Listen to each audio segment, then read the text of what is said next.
today's speaker, Denис Pушin from National Medical Research Center for Hematology. And Denис will tell us about mathematical modeling of shear-induced platelet activation in high shear flow. Please, Denис, you can start your presentation. Yeah, thank you. Good afternoon, dear colleagues. Thank you for the opportunity to speak here today. I'm planning to defend my PhD thesis at Moscow Institute of Physics and Technology this spring, so my presentation will be devoted to the main results obtained during preparation of my PhD thesis. So I would like to show you today how methods of nonlinear dynamics and computation of fluid dynamics have enabled us to develop a method for estimation of thrombosis risk in high shear flow. I have conducted my research under the supervision of Professor Georgi Gulia. So I would like to start with some medical background. It's well known that atherothrombosis is a serious social problem. It's responsible for about 25% of death worldwide. The simplified picture of initial stage of atherothrombosis is represented in the left images. The first step is the disruption of atherosclerotic plaque in large artery. The place of disruption is schematically shown by red color on the screen. The second step is adhesion and consequent aggregation of platelets in the place of disruption. And final step, activation of platelets due to contact with intrinsic plaque components and formation of stable platelet aggregates. Under certain conditions, such aggregates may lead to clot formation capable of stopping blood flow and provoking complications such as stroke or heart attack. What is important to say in the context of my presentation, the event which triggers thrombus formation, plaque disruption, and thrombus formation itself occur in the same place. Nevertheless, numerous experiments clearly indicate that thrombotic complications in arterial circulation may be initiated even in the absence of endothelial layer disruption. This mechanism is schematically shown in the images at the right column. So let's suppose that there is a plaque in large artery which leads to formation of high shear stress zone. This zone is highlighted by green color. The high shear stress means that the values which are high enough for platelet activation. Such values are several times larger than typical wall shear stress values in large arteries. It's about 15 dyne per square centimeter. It's also common to suggest that platelets move close to the wall. Therefore, some platelets may pass through high shear stress zone. Under certain conditions, the action of high shear stress may lead to the platelet activation distal to the zone of high shear. Platelet activation, in turn, may lead to platelet aggregation and stopping of blood flow in distal microvascular network. So in this case, the place of initial stimulus and thrombus formation are not the same. So it's supposed by several research groups that the higher level of shear-induced platelet activation is, the higher the risk of thrombotic complication is.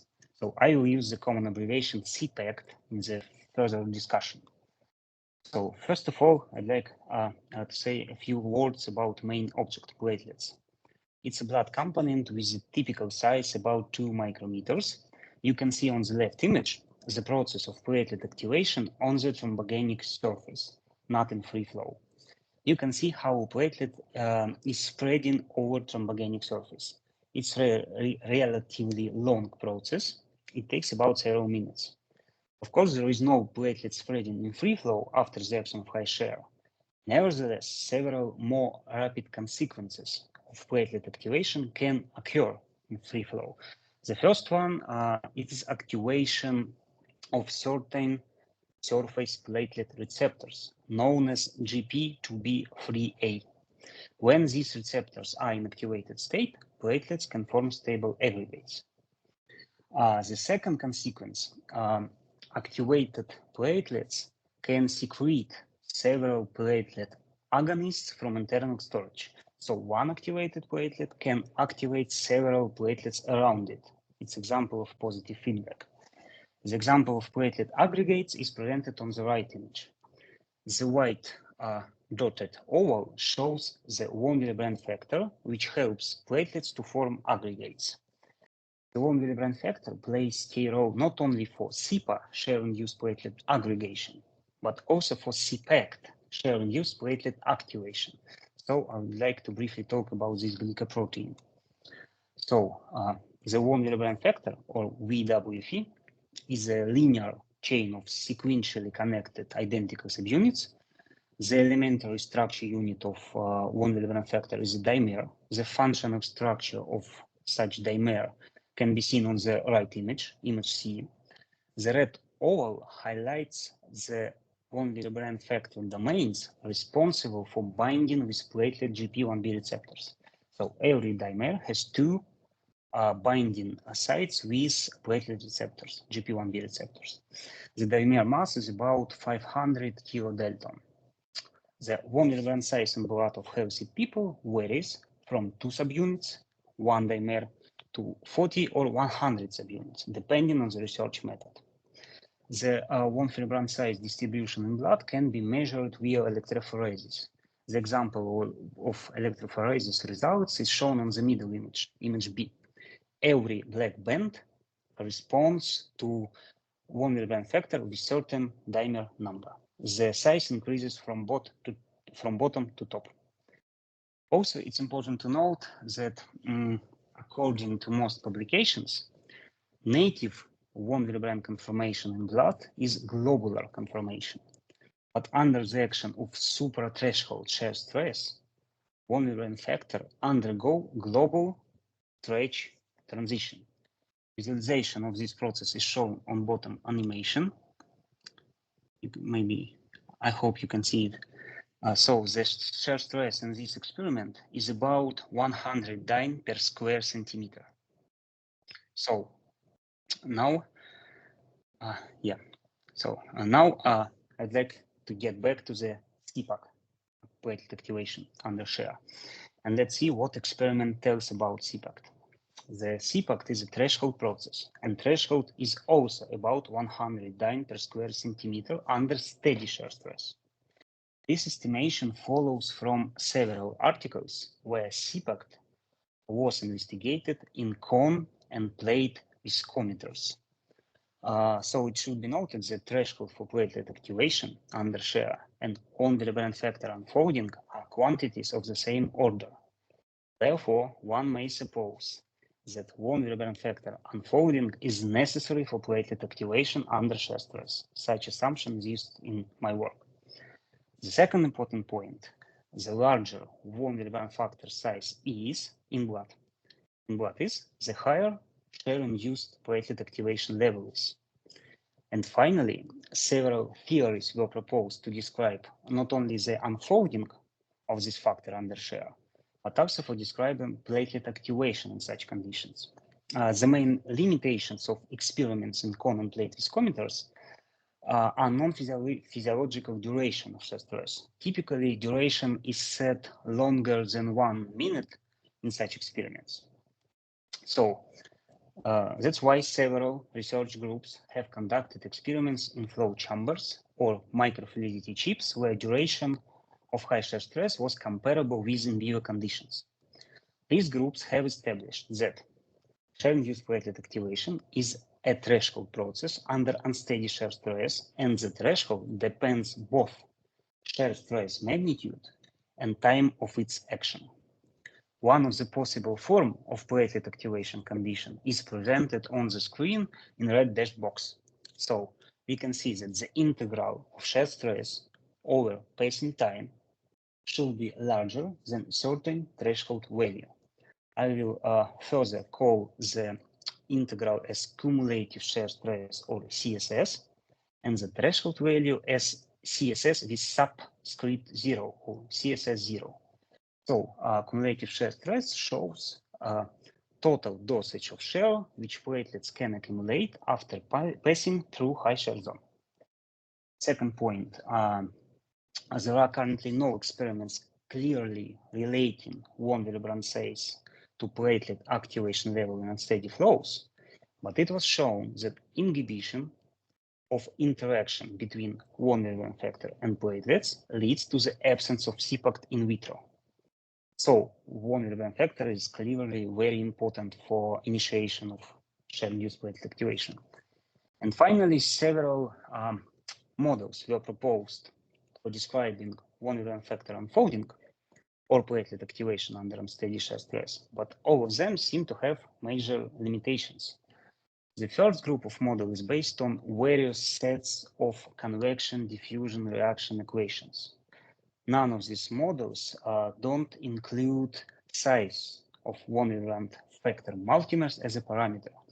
There is medical consensus that this size is the most important parameter from the point of von Willebrand factor hemostatic activity. And moreover, there will be opportunity to regulate von Willebrand factor size in the nearest future via application of several prospective medications. Currently, these medications are under clinical trials. So it's important to have this parameter in the model. So, and the second group of models is based on coarse-grained approach. Such models cannot be easily solved on the large artery scale with currently available computational power because it's an n-body problem. So the main aim of my PhD thesis was to propose a method for estimation of shear-induced thrombosis risk in high shear flow, I mean in large arteries. To achieve this goal, it was necessary for me to derive the conditions of von Willebrand factor unfolding under unsteady shear stress, to propose approach for the estimation of platelet activation risk in large vessels, human vessels.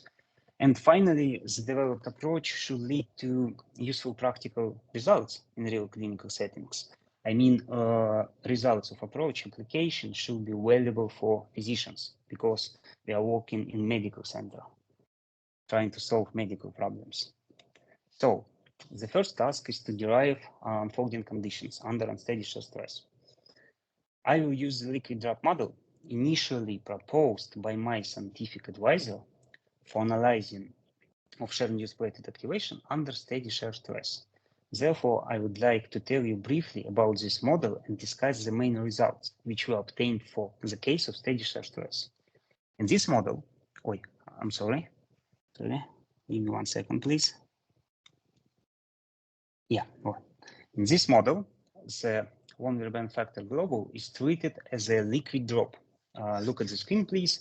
Every blue oval presents one subunit of von Willebrand factor multimers. Such analogy helps to introduce the concept of effective surface tension acting between drop and solvent, blood. So let's suppose that initially von Willebrand factor is in globular state and is grafted on platelet surface. I mean, there is bond between von Willebrand factor and GP1B platelet receptor. Suppose that only two forces act on a globule. The first one tries to unfold the globule and is proportional to magnitude of shear stress and square of globule radius. This force is denoted by capital letter F with an subscript on the screen. The expression for the second force may be derived from the expression for surface energy written in the state globule with tail. This confirmation is shown on the screen. The folding force tries to return von Willebrand factor back to a globular state. The expression for both forces as a function of radius are presented on the screen. So this model, excuse me, Dennis, I would suggest for you to use the pointer because it would be easier for us to follow your explanation. Because truly speaking, I missed a little bit the explanation about different forces. Okay. So you can use the pointer if you click on what?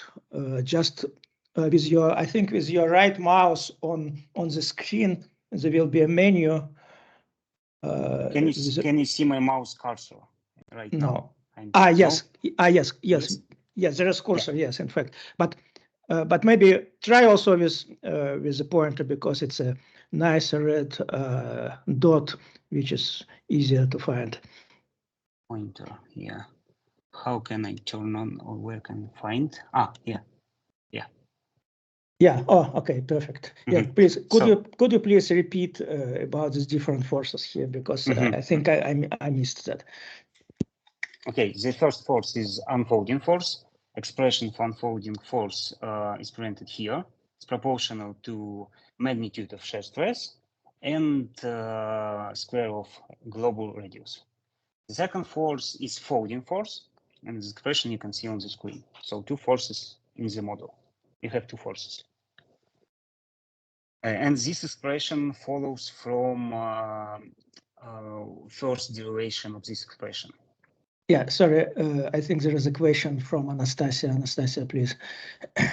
Yeah, thank you. I have a question about this model, just to clarify.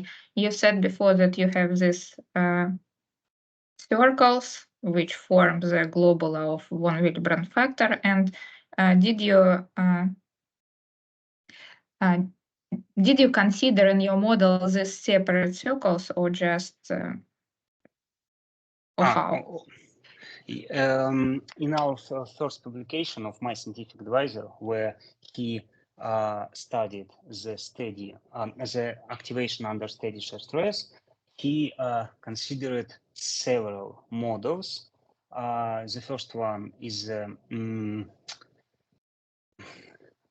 carpet model. Maybe I can say it's so maybe I cannot fully understand about this model. Moreover, the main results which they got, sorry, I cannot fully. No, okay. If you cannot explain it now, no problem. No problem. But I would also like to ask something about it. So this folding force. So yeah, I think that the answer to Anastasia's question is that that this force acts on the whole global of the radius r, which is written there. You consider the globular as a whole, not as separate units, like in molecular interactions. Yes. Like a liquid drop with given radius r. Yeah. Yes, but my question is about another force, this folding force, which is written that proportional to d1 minus d roughly. So and d is okay. D is the diameter of this small of this. Yes. Okay. Yes. Okay. Yes. Is it clear why this folding force is proportional to this product?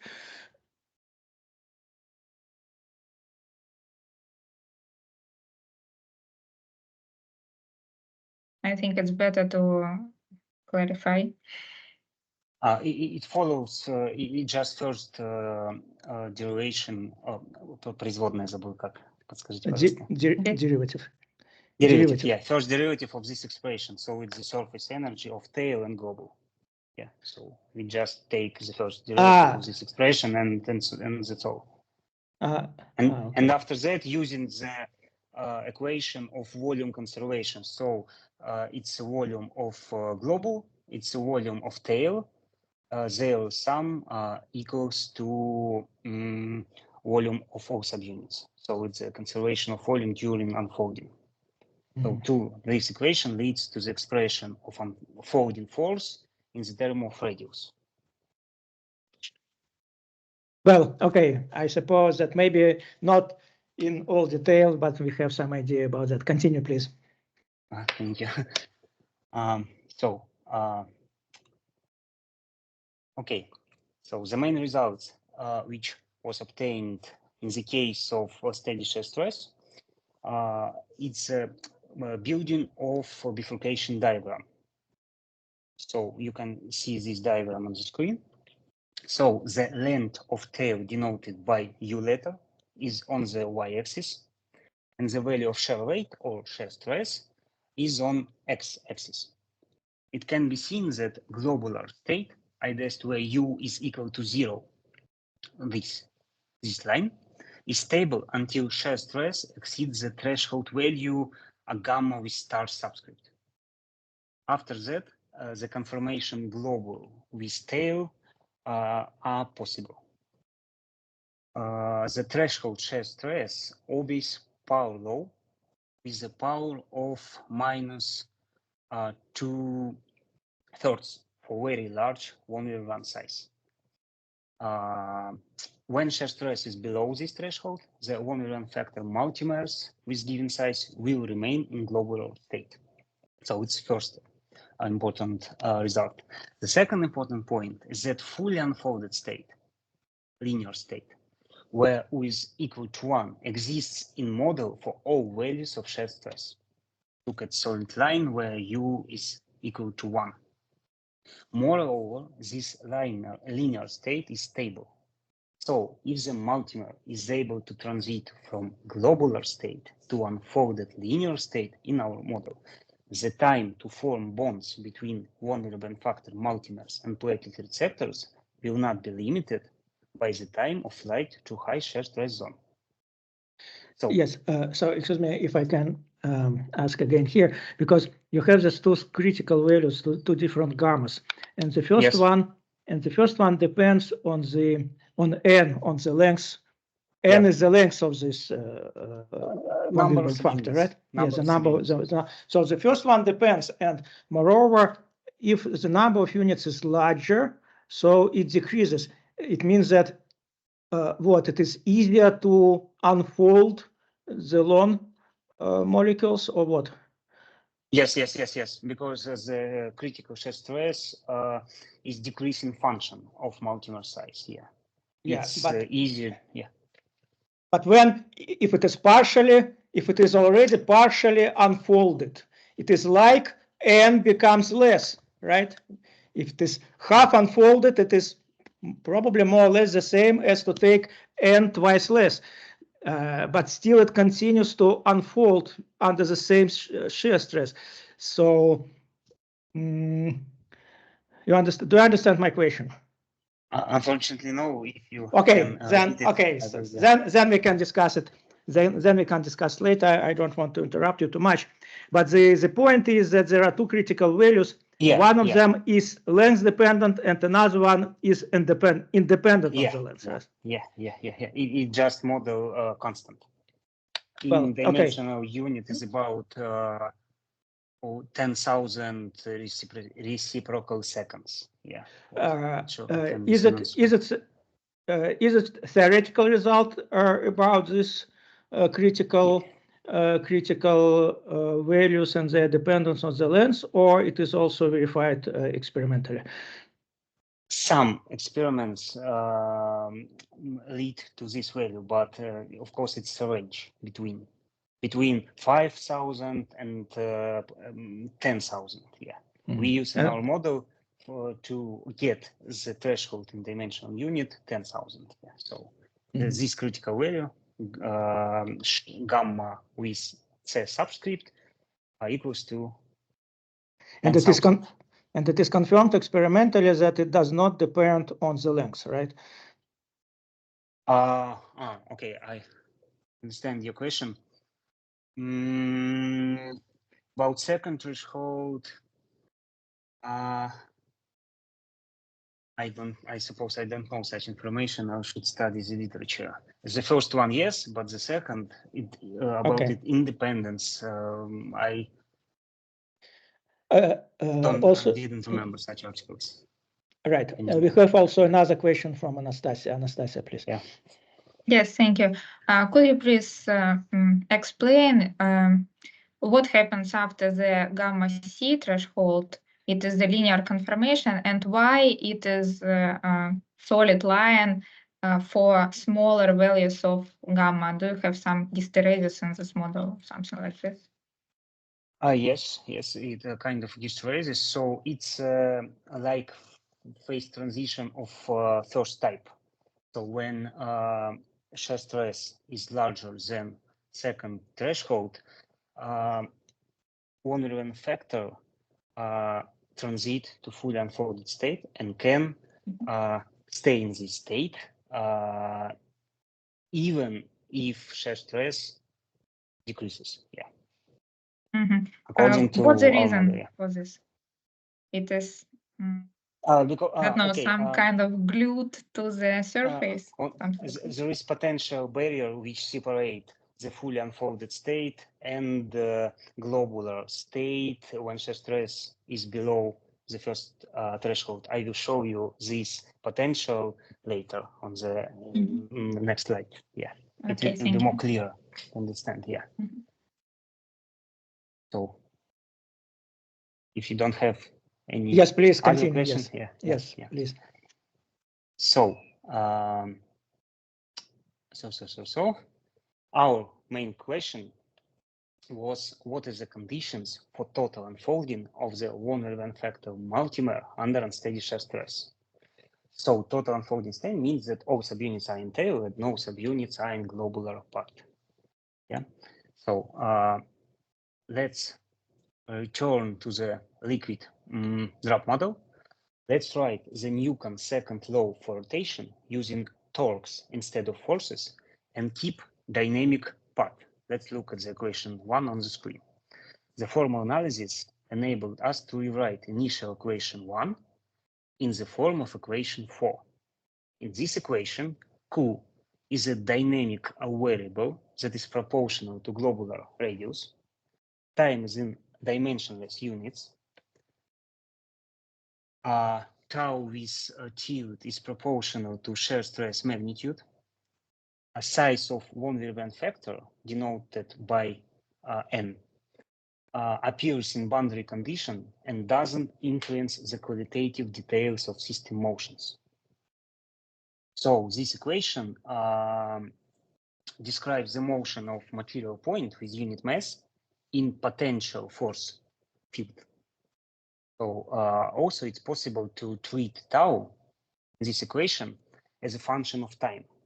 Therefore, equation 4 enables us to formally analyze von Willebrand factor unfolding under given shear stress profile.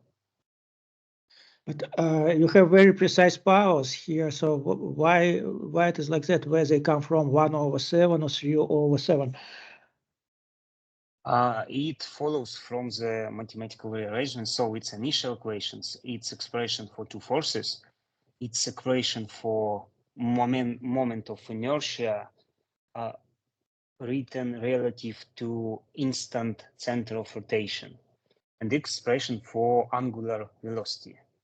So it is so these forces are derived, right, from some theoretical considerations. I mean, two different powers, right? Yeah. Mm-hmm. So the next slide is about potential energy. So potential, the expression for potential can be seen on the screen. It's an integral of right-hand side of equation of motion. So the number of equilibrium points in the investigated system varies from 2 to 0, independence of shear stress value. It's a fully unfolded state. This is fully folded state or globular state when there is no tail. So when the shear stress varies from 0 to tau with asterisks, green zone, there is only one equilibrium point. It's a saddle point denoted as QS. Again, I would like to point out that in this region, green region, von Willebrand factor multimers don't feel shear flow because shear stress is lower than threshold, tau asterisks. When shear stress varies from tau asterisks to tau C, second threshold, it's a yellow zone. Yeah, there are two equilibrium points: saddle point, QS, and center, QC. It's a conformation globule with tail. It's a zone of existence of globule with tail conformations. And finally, when tau is larger than tau C, there are no equilibrium points. Therefore, the von Willebrand factor multimers are fully unfolded when tau is larger than tau C. So it's a condition of total unfolding under steady shear stress. And you can see here that under low shear stress, there is potential barrier between fully unfolded state and fully folded state. So now let's think what happens with system if the shear stress is rapidly changing function over time. Let's suppose that platelet with grafted von Willebrand factor initially moves through the zone before atherosclerotic plaque, so where shear stress is lower than tau STS. Von Willebrand factor doesn't feel this flow, shear flow. Then platelet rapidly passes through high shear stress zone and the system gets some momentum. Therefore, representing point goes above potential energy profile. If the momentum value is high enough to overcome energetic barrier separated right state and the left state, the representing point can get the left border. If the representing point loses momentum during collision with left boundary, where Q is equal to 0, then von Willebrand factor can reach the fully unfolded state with 0 momentum. It's our goal. Find the condition on this momentum, which is enough to reach left boundary. So is it clear? Maybe you have some questions about it, about the main idea about boundaries. Yeah. Well, truly speaking, I cannot say that it was completely clear for me. Okay, so if platelets move through the zone with low shear stress, the von Willebrand factor is in globular state. It's located on right border, here or here or here. Wait, right border. Yeah. Sorry. Yeah, right border. What is right border? You mean right border of your figure? Yeah. Okay. Where Q equals to QM. Yeah. QM, it depends on radius. So it's when there is no units in tail, there is no tail.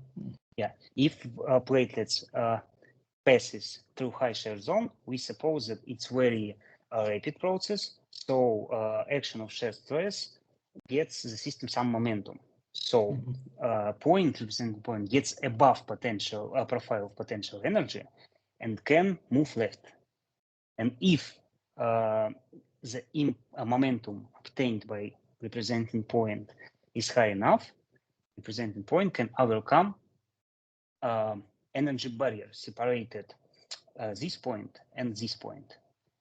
In this way, in this situation, we can reach the left border, lose momentum during the collision, and finally get fully unfolded state with 0 momentum. So it's a total unfolding.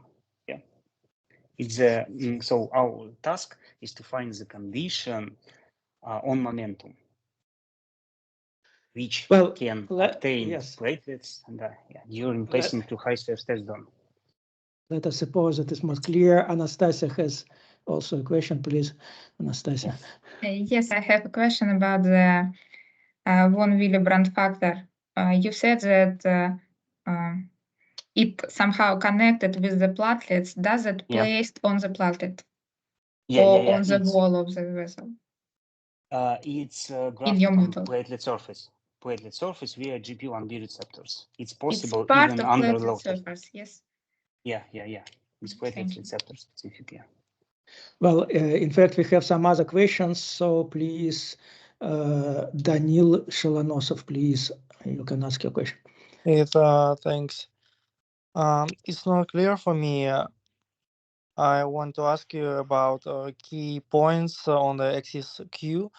What do you mean QS, QC, QM? Okay. QC it's a saddle. QS it's a saddle point. QC it's a center, and QM is the right border. Because we have when there is no tail, the radius has a maximal value. But when von Willebrand factor is in totally unfolded state, there is no radius. So radius varies from maximum value to 0. Yeah. So we have QM. Yes, I got it completely. Thanks. Yeah. Thanks. Yes, we have another question from Ilya Dashevsky. Please, you can ask us question. I also would like for those who don't have questions anymore to remove this. Yes, okay, thanks. Ilya Dashevsky, please, you can ask your question.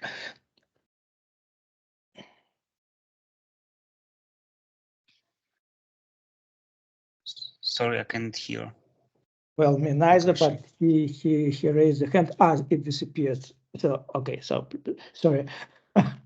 Looks like we have a question break because there are many questions. Okay, Artyom Aleynik, please, you can ask your question. Yes, hello, can you hear me? Yes. Yep. Okay, my question, are there any correlations between the power law relationship observed in large arteries and the risk of thrombotic events in patients with different medical conditions or demographic characteristics? Sorry, could you repeat the first part? What can yes. about, yeah.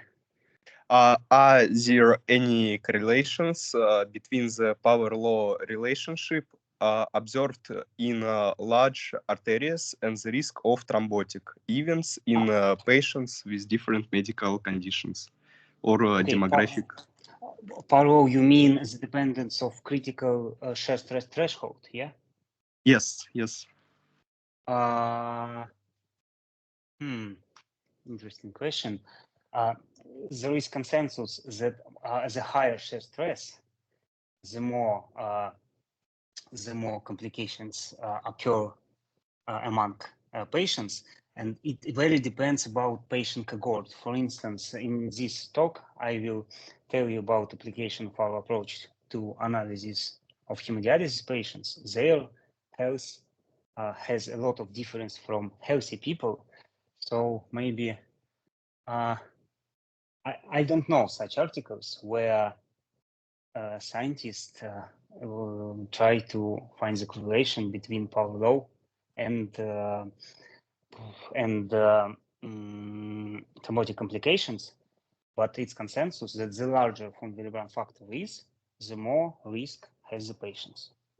About shear stress, there is no such. I don't know such correlations. Maybe. No. Okay, thank you. Yeah. We have also another question from Ilya Ryabtsov. Please, you can ask your question. Good day, you hear me? Yes. Good day.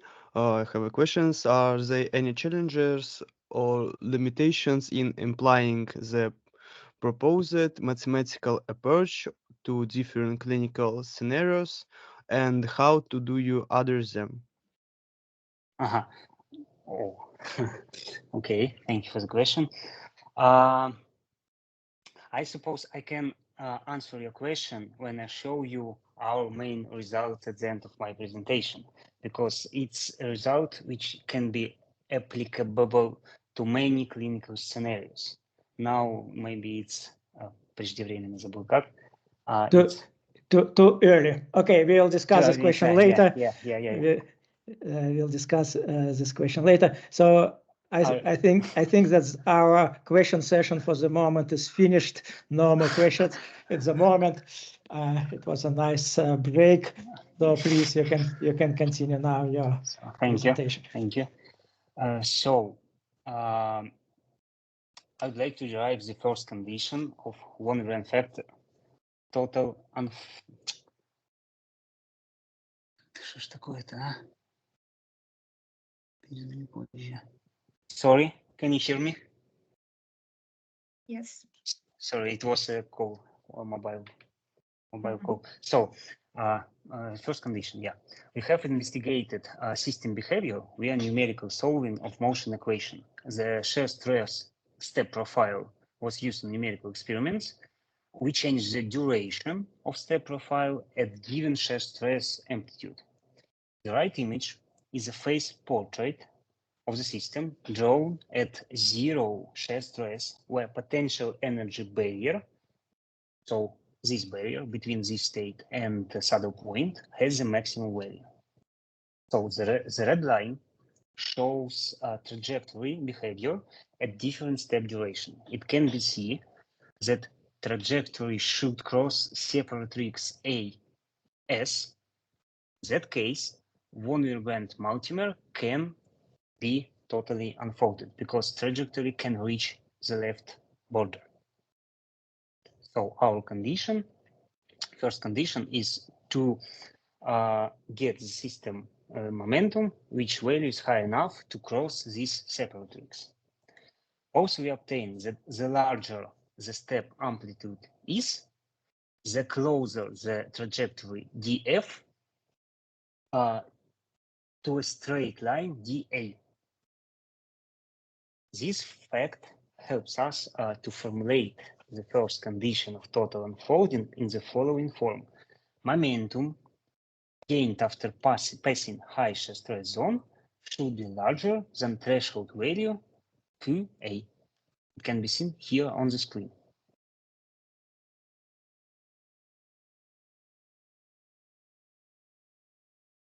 Should I get some clarifications about the first condition?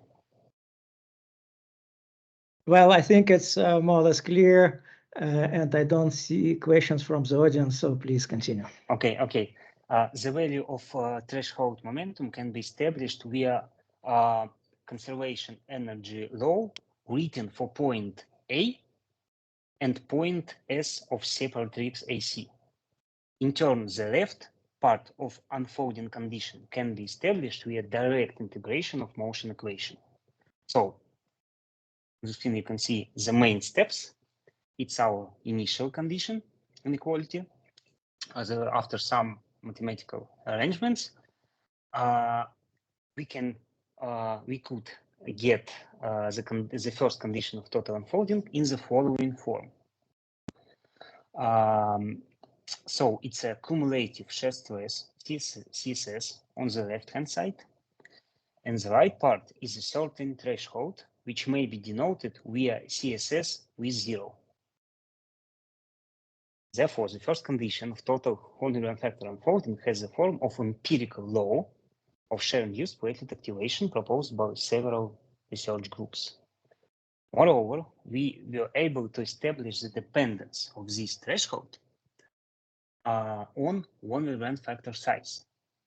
The leading term in this expression is shown here, red dashed box. Yeah. So I suppose I can go further. Yes, please continue. If there are questions, I will tell you, so please don't worry about it. Thank you. So the dependence of threshold value, CC0, on Horner factor size is presented on this graph inside red box. There are model values on the left, y-axis, calculated via explicit expression derived from the model. The right ordinate axis shows the model value multiplied by the certain constant. The value of constant was chosen in such way that these threshold values would lie in range at which platelet activation was observed in vitro.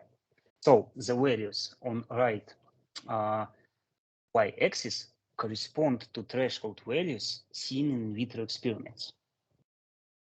This is how we return from dimensional units to dimensionless units to dimensional unit. So, for instance, let's take the value 500. It's a ratio of cumulative shear stress. Cumulative shear stress has dimension of dynamic viscosity. So it's a ratio of cumulative shear stress to dynamic viscosity. It's dimensionless units.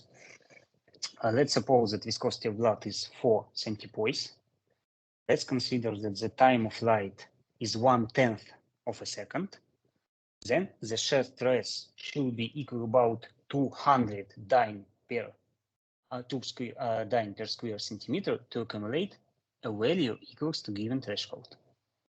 So obtained values of thresholds can be normally accumulated only in pathophysiological conditions, as in real life. There is no shear-induced platelet activation when there is no plugs, ventricle-assisted device, and so on. Yeah. Now, I'd like to go further. Sorry, I cannot see the screen. Yeah. Okay. So now let's move on to the second condition on Horner factor unfolding. So, numerical solving of motion equation with shear step profile showed the duration of step. Yeah. this one, should be longer than a certain value at the given step amplitude. This certain value denoted as t with subscript f. If it's so, the trajectory can cross the separator XAC and reach left border where q is equal to 0. That means that one Wilhelm factor can transit from globular state to unfolded state. And we ask yourself how the critical duration depends on the shear stress level, the amplitude of the step. The answer is shown on the left graph. The critical step duration is plotted on ordinate axis.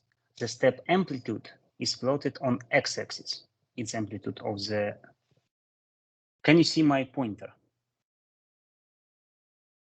Yes, yes, we see it. It's very, okay. it's very nice. Yes, continue. Okay. So the red line is the approximation of our numerical results. The dashed black line shows the behavior of line which obeys the following equation. So threshold equals to multiplication of step amplitude and step duration. So we can see that our first condition of one wavelength unfolding is a necessary condition because red line is everywhere above this dashed line. Yeah. Moreover, we can see the dotted vertical line is a vertical asymptote of numerical solution. The line equation is tau equals to specific value tau with sharp subscript. So the tau sharp is another shear threshold in our model. If the step amplitude is lower than tau sharp, the one event factor cannot transit from globular state to totally unfolded state independently of the step duration. So it's a minimal steps. It sets the minimal step size. So it's our second condition of total unfolding, and numerical experiments showed us that this threshold also depends on one event factor multimer size. It's a decreasing function. The scaling law can be seen on the screen. N is the number of one event factor subunits. So the right graph shows the found dependence of tau sharp, dashed black line, on multimer size. So this is there are values which we obtain numerically on the left y-axis, and the right y-axis show these values in dimensional units, dyne per square centimeter. So it can be seen that unfolding on value form Wilhelm factor can occur only on pathophysiological conditions. So I mean threshold shear stresses in our model are larger than typical shear stress in arterioles or large arteries in physiological conditions. So I talked in my presentation about only pathophysiology. So we obtained two conditions on one Wilhelm factor unfolding under unsteady shear stress. The cumulative shear stress should be larger than threshold, and this threshold is an increasing function of multimer size. And also only supra-threshold shear stress values should be taken into account during cumulative shear stress calculation. So found conditions were used in our numerical approach for calculation of shear-induced platelet activation level. I will describe this approach in the following slides. So the goal of our numerical approach is to estimate the CPAC level in the large vessel, human vessel. So the first step is to calculate velocity field via numerical solving of Navier-Stokes equations. We use common set of boundary conditions in our experiment. So I mean we prescribe the velocity or volume flow rate waveform on inlet of the geometry, set static pressure to fixed zero value on the outlet, and suppose that no slip condition is satisfied on the walls. Yeah. The second step in our numerical approach is to calculate distribution of cumulative shear stress. We work in Eulerian approach and use common equation for CSS calculation. I mean the equation 3. At its essence, this equation is the definition of cumulative shear stress supplemented by our second condition of unfolding. So theta denotes Heaviside function. So this equation states that only supra-threshold shear stress values are taken into account during CSS numerical calculation, and that's all. Also, I would like to note that our unfolding condition is a kind of constitutive relation. It relates only one size with magnitude of shear stress in given point. So therefore, the tau in equation 3 here, it is a magnitude of shear stress tensor. We estimate this magnitude via common equation 4. It's a common expression for CFD field. Yeah, it's not our result. After that, when we know CSS field for given von Neumann factor size, we solve the equation 6. The letter P is the concentration of platelets with globular von Neumann factor on its surface. We suppose that there are enough von Neumann factor multimers on platelet surface for platelet activation. The PA is the concentration of platelets with globular von Neumann factors which have accumulated enough shear stress to totally unfold on platelet surface. According to our initial suggestion, if the von Neumann factor totally unfolds on platelet surface, it has enough time to bind to its GP1B platelet receptors and stabilizes its unfolded conformation this way. That's why we try to find the condition of total unfolding in our model. So the binding of multimers with platelet GP1B receptors triggers outside-in signaling IDES platelet priming. Several research groups suppose that concentration of priming platelets is closely related to the level of platelet activation, it's in vitro result, and therefore to the level of thrombotic complications. But this relation, as far as I know, don't establish in vivo at this moment. So in this regard, the CPACT level in the investigated region can be estimated with the calculation of the priming platelet number, concentration PA. So the equation 6 contains the second condition on the first condition of only one unfolding. CSS should be larger than threshold, and threshold depends on von Neumann factor size. So, and finally, we calculate the platelet activation level, which is characteristic of the CPAC level in the investigated geometry. This metric is just average dimensionless concentration of priming platelets at the outlet of the investigated geometry. JA is a convective flux of priming platelets through outlet, and J is a total platelet flux through outlet. So we just divide these two expressions. So it's our metric. Now I'd like to move on to the final part of my speech, application of developed approach to analyzing of CPAC. So first of all, I would like to mention that patient-specific computation of fluid dynamics is a major scientific area, in my own view. For instance, the task of shear stress distribution calculation in large vessels seems to be a solved problem. Therefore, we just adapted methods created by others for our needs.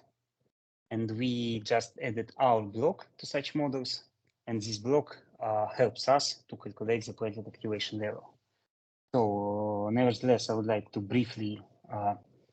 describe briefly the basic steps of patient-specific hemodynamic modeling. The first step is to collect information about vessel of interest.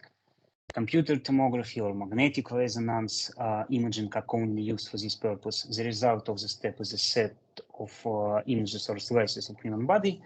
Second step is a segmentation, IDES partition of image and groups of pixels. The result of this step is to highlight the vessel lumen in every slice. You can see example. The example of segmentation is presented on this animation. This animation was made by us in our scientific center. Is slices of collected via magnetic resonance angiography. Yeah. So the third step is the reconstruction of vessel geometry and creation on its basis a volume mesh needed for numerical calculation.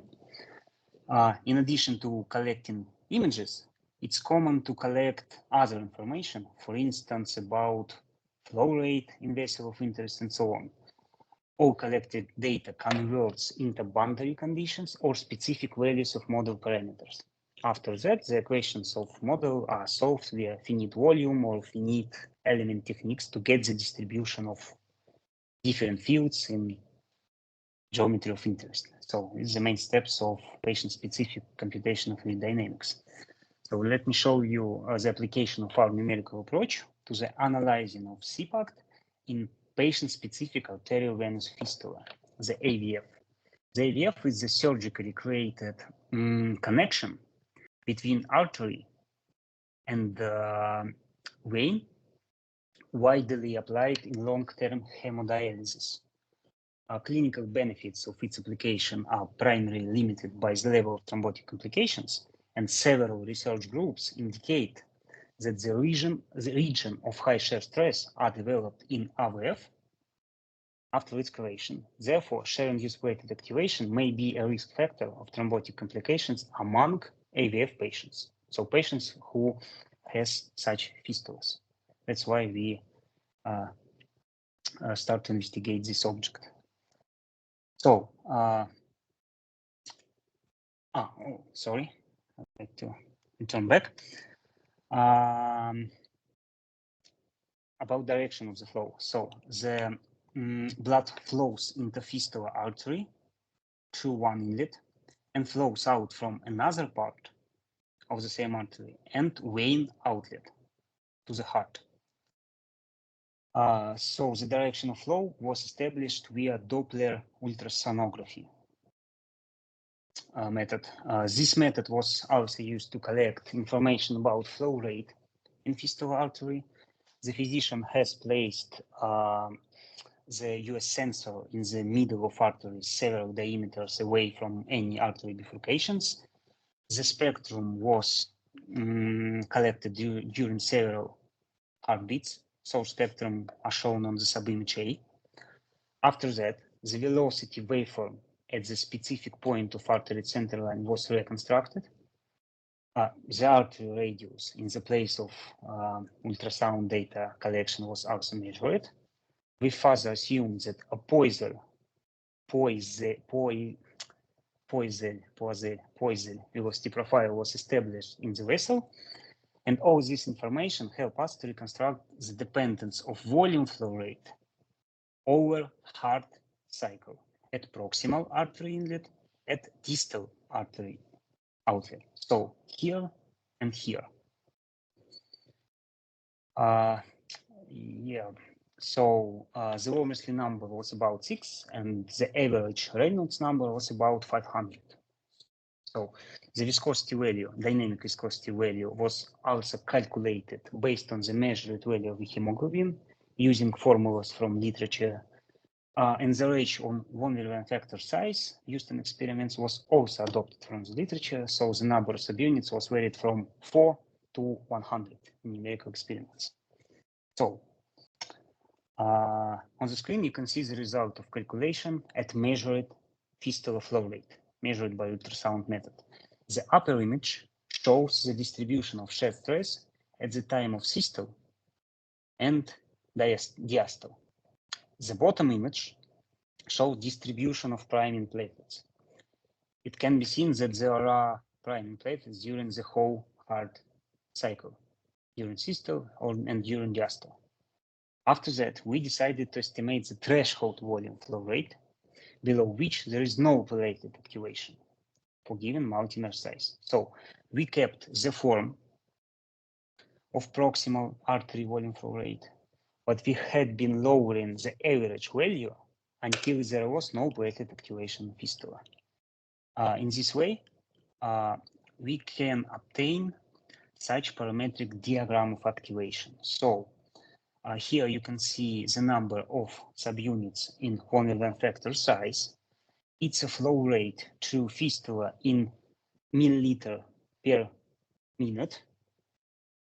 It should be noted that flow rate for effective hemodialysis should be more than 200 milliliter per minute. So it's this level. The black dots are results of our numerical calculation. Every dot shows the found threshold fistula flow rate, at which there is no CPACT for given von Neumann factor multimer size. The solid black line is the approximation that fits experimental dots. It can be seen that this approximation obeys the following power law. Its form is presented here in red dashed box. So the threshold volume flow rate is a decreasing function of von Neumann factor multimer size. So the larger von Neumann factor is, the lower threshold volume flow rate. So it's the higher level of shear-induced platelet activation. So as a result, this zone 1, can be called as no activation region. So if our flow rate through fistula is located here in zone 1 under this curve, we can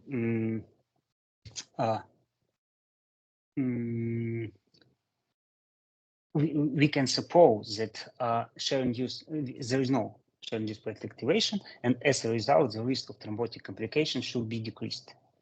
So creation of such diagrams can help physicians to find the way to reduce the risk of thrombotic complications. One of such ways is, for instance, the decreasing fistula flow rate. It can be achieved via application of hypotensive drugs, because such drugs can lower arterial pressure, which in turn controls the flow rate through fistula. Of course, there is no simple direct relation between arterial pressure and flow rate through specific artery.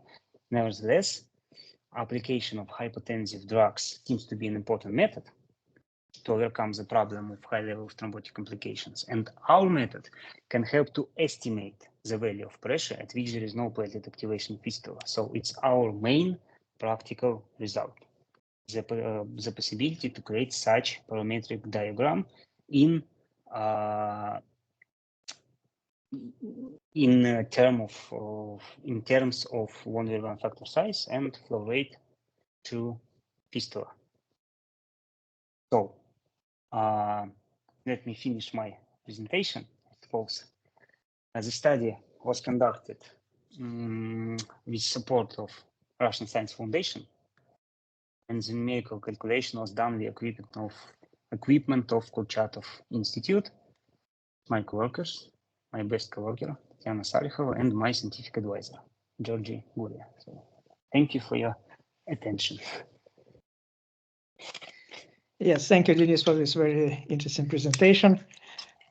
So we have probably some time to discuss. If there are questions in the audience, or I can say continue our discussion and waiting for the questions from the audience. I think that I would start our discussion from one of the last slides. I think it was 2020, probably 26. Yes, we can. I think that this is an important slide which summarizes probably this whole work. But at the same time, I'm afraid that I missed something here, because there are these dots. It's written calculated and line approximation. So calculated, I suppose, this is numerical model you showed and explained, but the approximation, what is the approximation here? It's just the line that fits experimental dots least square approach. Okay. Yeah. Not experimental, but numerical simulation. So dots, these are numerical simulations. Yeah. It's our theoretical approximation, which fits in dots. Yeah. And it's this line is just okay. I see it. Do you have some maybe experimental data which might be also put on this nice graph? For this specific patient, unfortunately, no. Well, not necessarily for specific patients. I don't know. There are some experiments you mentioned. Maybe it is possible somehow to compare with some experimental data. Some experimental data. In my presentation, I don't have such slides, but I know that in some in vitro experiments, one research group obtained the critical volume flow rate, or where there is no platelet activation in investigated regions. So maybe we can relate their results. With I think, well, of course, it's. I don't think that you can do it right now, but in principle, I think it would be interesting also if you have some data, yours or from your group or from other groups. But I think it might be interesting to compare them. Thank you for the idea. Yes. I think that we can go now in the opposite direction. So you went through slides 1 to 27, and we'll go from 27 to 1. Of course, I will not stop on all slides, but if you can show slide number 19, please. Sorry, I don't get the number of 9. 19. It's 19. the more. Okay. With the model. Yeah. This one, yeah.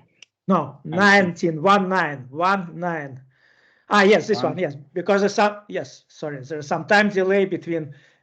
While slides appear. So okay, yeah. So this equation 3. How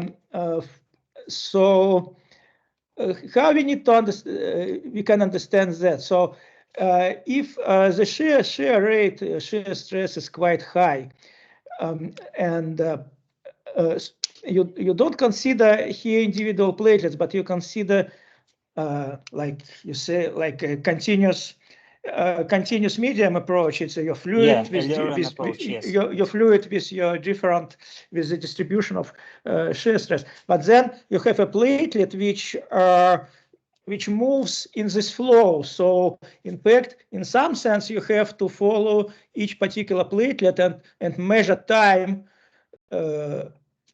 during which this platelet stays in the zone with this high shear. This is what you have to do, right? Yes.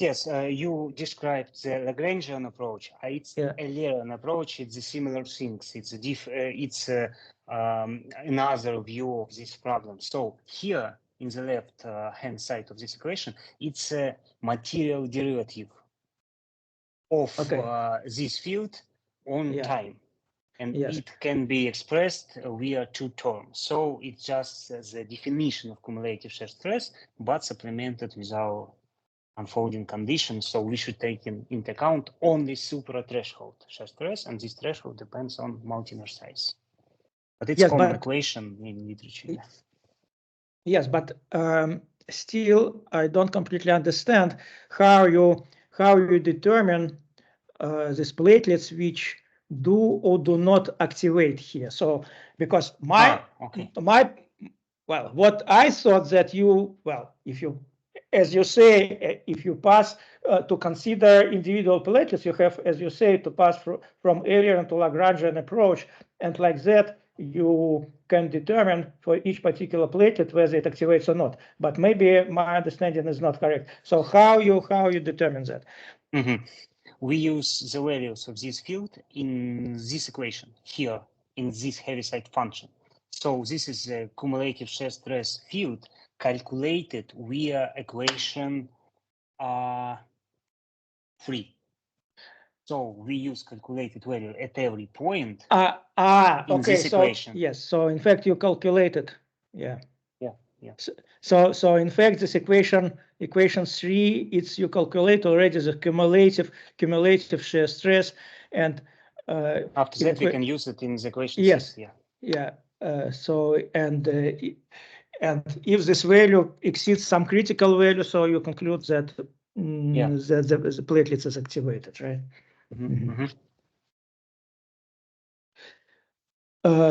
Can you show also slide number 6, where you, I think, maybe first time formulate this condition on platelet activation, where this integral yes, cumulative shear stress, this integral is larger than some critical value. But what is the biological mechanism for the platelet to count, in fact, to compute this integral? Maybe you can comment a little bit on that. Because we talk about pathophysiological condition, it's a common reaction for platelets to activate when something goes wrong. For instance, sorry. Yes, my question is more specific.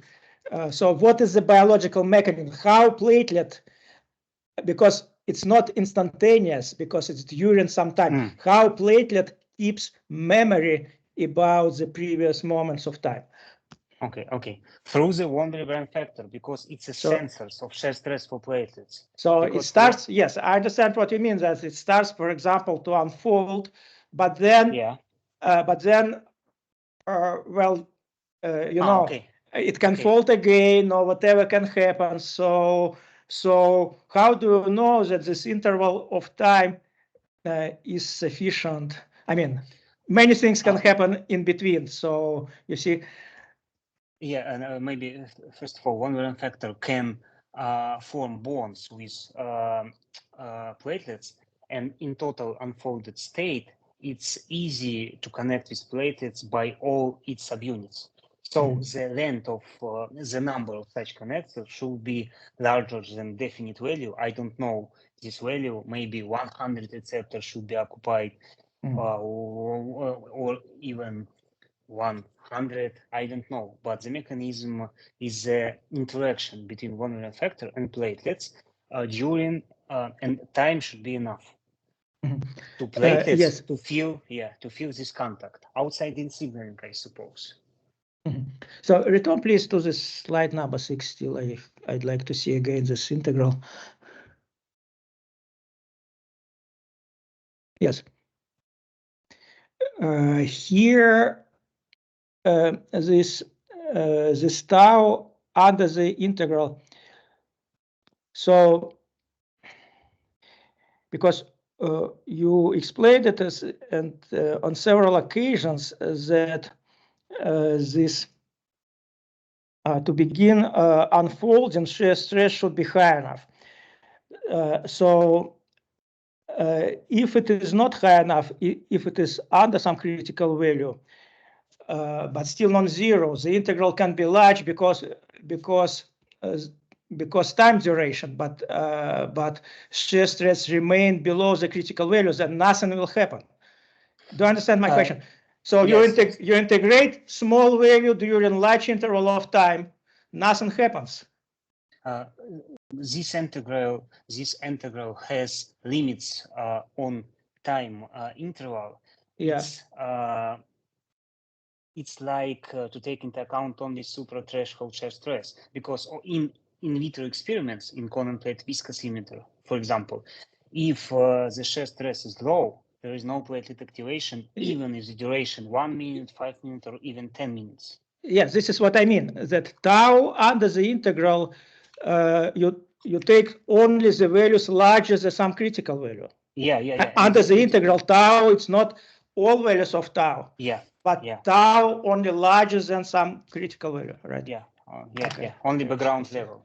Yeah. So this you might explain because otherwise it may be some misunderstanding. It's not all values of tau which are integrated, which are considered under the integral, but only large values of tau. Yeah. And the approximate threshold from the literature is about 100 dyne per square centimeter.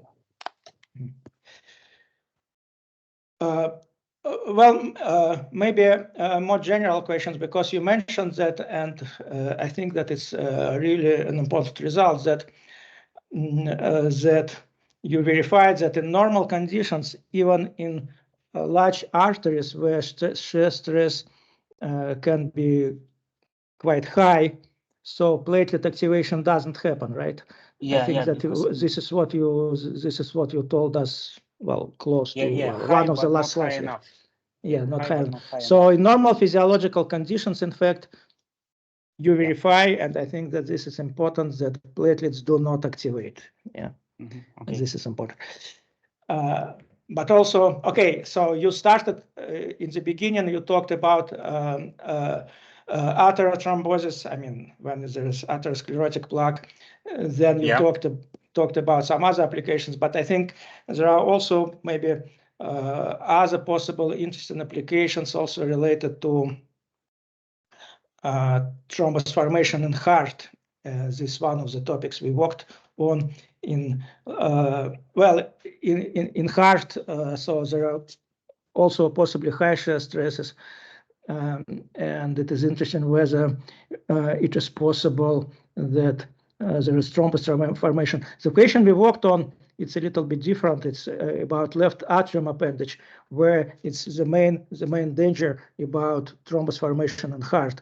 But it seems to me that there the situation is opposite, and that thrombus forms not because of high shear stress, but because of low velocity flow stagnation zones. But maybe in some other parts it is possible, I don't know, because when we look at blood flow in heart, it can be very fast and very turbulent flow. So it would be interesting to know whether it is possible to have platelets activation there. It just, of course, it's not a specific question for your work, but more general discussion. And another also question from this point of view of more general discussion, you have these platelets which are either activated or partially activated because of these zones of high shear stress areas. But then they flow everywhere. And so what happens with them later? So this activation disappears somehow, or how it works after that? Okay, first of all, there is natural inhibition of platelet activation, which are released from endothelial cells. So if the level of activation is relatively low, all these activated platelets can be inhibited by these inhibitors after high shear zone. So the size of the zone, the level of activation is important, and also important how patient inhibition systems function works right now. So there is a balance between activation and inhibition. We just focus on the activation, but of course, But how it works? There are several possibilities. Yeah. What is the Sorry. Sorry, pardon me. What is the mechanism of this disactivation? Inhibition. First of all, there is some inhibitors that can penetrate to platelet membrane and inhibit signaling reaction inside the platelets. For example, and these inhibitors release from all endothelial cells. So nature thinks about this problem. So maybe it's answer to your question. So of course it's possible that if the level of platelet activation is not high enough, it's not a problem. It's a cure, but not high enough. It's not a problem because our system can deal with it, our inhibition system. But I suppose there are some situations when our inhibition system cannot overcome this problem, and platelet activation increases the risk of thrombotic complications. So it should be studied separately, maybe from my work. Yes, but it's a very interesting topic. Thank you very much for your interesting presentation. I don't see questions from the audience. Yes, no, sorry, there is a question. Please, you can ask Kambulat. Kambulat, you can ask a question. Good evening. I'd like to ask about what other parameters and variables can we take before you, in addition to blood viscosity and platelet plasticity, to take into account the hydrodynamic activation of platelets. Are adhesion and aggregation factors taken into account? Thank you. Platelet aggregation factors don't take into account. so I suppose you understand me, because we focused only on a small part of large artery. So I can show you here. Yeah, the velocity in these vessels is about 20 average velocity or 30 centimeters per second. So all this process take place outside of our zone of interest, aggregation and so on. We just focus on activation. So it's kind of life hack maybe, because we doesn't know what happens with the platelet at the end. What about your first question? I didn't catch it exactly. Can you repeat, please? What parameters and variables can be included in your mathematical models besides blood viscosity and platelet plasticity? What are the parameters? What are the parameters? What are the parameters? Maybe you can show the model. It will be easier for you to answer and for us to understand. If you show the model, please, equations. Yeah. So this equation so far model, I suppose we can add the block to describe an interaction of von Willebrand factor with platelets after passing through our geometry of interest.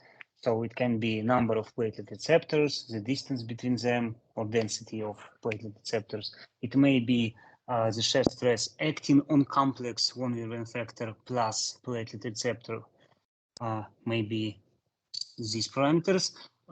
If we talk about, we can add the block containing information about inhibition system, different convection diffusion reaction equation, and describe its interaction, activational platelet activation, activated platelets, and inhibition in this model. Maybe what else? But also, for example, biochemistry, you did not consider it because it's a little bit beyond your model. But of course, all this biochemistry, thrombin, things like that are, of course, very important for platelet activation. Of course, you concentrate on shear stress, but maybe, well, I mean, as a possible development of your work, you can consider in the future its interaction with biochemical factors. It's very interesting. Yeah, it's a very interesting point. Well, if no other questions, then thank you again for this interesting presentation and for the discussion. And I would like you, Denis, and Anastasia to stay for a minute after the end of presentation when our listeners leave, and to discuss some administrative questions. Thank you. Thank you again, and bye for everybody. And two of you stay, please, for a moment. Thank you. It was interesting. Thank you. Thank you. Thank you, Denis. For Have a good opportunity. day. Thank you, all listeners, for your attention. Анастасия, вы можете на минутку